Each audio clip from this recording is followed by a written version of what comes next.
Good morning children's. आज मैं आपको use of not only but also सिखाऊंगी। ये है कंजंक्शन वर्ड्स। तो कंजंक्शन वर्ड्स यानी संयोजक।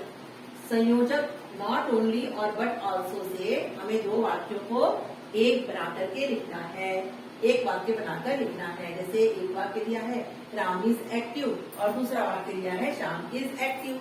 ठीक है, इन दोनों वाक्यों में अलग अलग कर्ता है। देखिए यहाँ पे कर्ता कौन है, राम है, यहाँ पे कर्ता कौन है, श्याम है। जब दो अलग अलग कर्ता दिए हों, वाक्य में जब दो अलग अलग सब्जेक्ट्स दिए गए हों, तो क्या करेंगे, हम ये सूत्र लगाएंगे। ठीक है, नॉट ओनली पहले लिखेंगे, फिर सब्जेक्ट 1 लिखेंगे, फिर बट ऑल्सो लिखेंगे, प्लस सब्जेक्ट 2 लिखेंगे, प्लस हेल्पिंग वर्ब लगाएंगे, प्लस ऑब्जेक्ट लिख करके फुल स्टॉप लगा देंगे। तो ये हमारा सूत्र हो जाएगा। इसके अनुसार हम वाक्य बनाएंगे। तो पहले लिखेंगे नॉट ओनली, फिर पहला सब्जेक्ट लिखेंगे राम, फिर बट ऑल्सो, फिर दूसरा सब्जेक्ट लिखेंगे श्याम, फिर हेल्पिंग वर्ब प्लस ऑब्जेक्ट। ठीक है, ये हो गया हमारा पहला वाक्य। अब हम इसी तरह का दूसरा वाक्य देख लेते हैं बच्चों। राधिका इज डॉक्टर और मोनिका इज डॉक्टर। ठीक है, ये दो अलग अलग वाक्य है, दो फुल स्टॉप है यहाँ पे। अब इसमें भी राधिका जो है, राधिका ये एक अलग सब्जेक्ट है और ये मोनिका अलग सब्जेक्ट है। तो ये दो जब अलग अलग सब्जेक्ट होते हैं तो हम ये वाला ऊपर वाला रूल फॉलो करते हैं। तो कैसे बन जाएगा वाक्य, not only Radhika but also Monika is doctor. Understand बच्चों।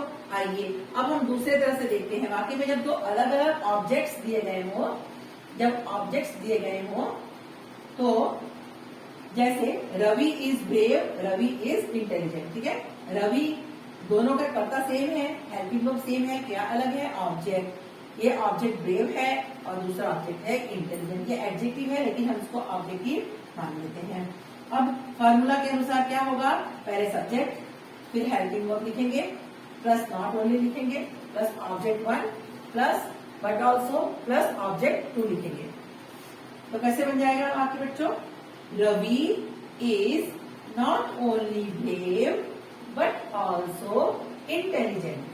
Full stop. ये हमारा वाक्य कंप्लीट हो गया। दो वाक्य से हमने एक वाक्य बना दिया, क्या जोड़ करके, नॉट ओनली बट ऑल्सो। ठीक है, अब हम तीसरे तरह से देखते हैं बच्चों। ये दूसरा तरह से हो गया और ये तीसरे तरह से कैसे करेंगे। यदि वाक्य में दो अलग अलग मेन वर्ब्स दिए गए हो या वर्ब्स दिए गए हो, जैसे a farmer prepares the fields, एक किसान खेत को तैयार करता है। ए फार्मर, दूसरा वाक्य है a farmer shows the seeds, है ना, एक किसान खेत में बीज बोता है।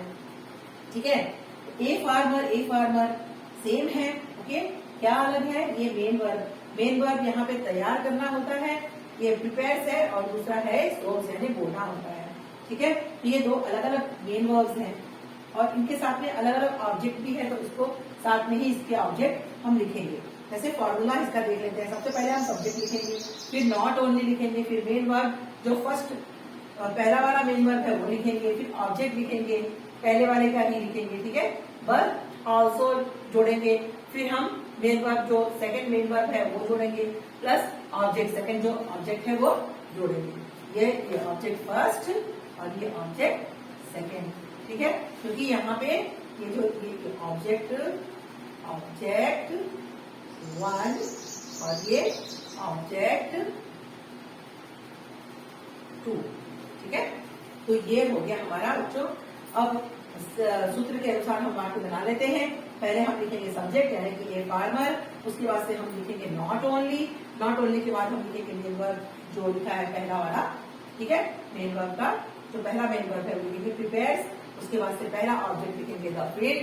ओके, उसके बाद से बट ऑल्सो लगा करके प्लस क्या लिखेंगे, सो माने दूसरा ये वर्ब है। ओके, वो लिखेंगे, उसके बाद से ऑब्जेक्ट नंबर 2 द सीड्स लिख देंगे और यहाँ पे फुल स्टॉप लगाना नहीं भूलेंगे।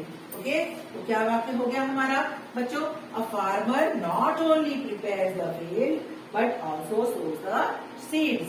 अंडरस्टैंड बच्चों, यहाँ पे the farmer not only prepares the field but also shows the seeds.